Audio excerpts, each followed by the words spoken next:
جیسا کہ زید بن ثابت رضی اللہ عنہ بیان کرتے ہیں، تسحرنا مع رسول اللہ صلی اللہ علیہ وسلم، ہم نے رسول اللہ صلی اللہ علیہ وسلم کے ساتھ سحری کی، ثم قمنا الی الصلاۃ، پھر ہم نماز کے لیے کھڑے ہوئے، قال قلت کم کان قدر ذلک، ان کے درمیان کتنا وقفہ تھا؟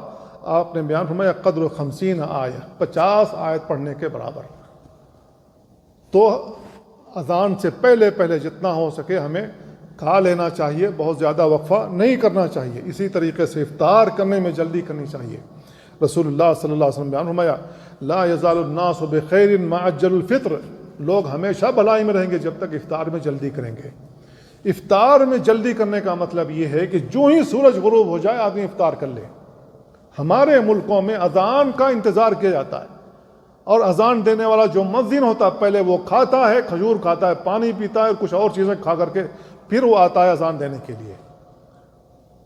تو 2-3 منٹ تو یوں ہی نکل گیا، 2-3 منٹ لوگ انتظار کرتے رہتے ہیں۔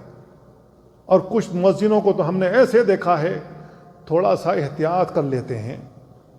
رسول اللہ صلی اللہ علیہ وسلم نے بیان فرمایا لا یزال الدین ظاہرا ما عجل الناس الفطر، دین قائم رہے گا، ظاہر و باہر رہے گا جب تک لوگ افطار میں جلدی کریں گے۔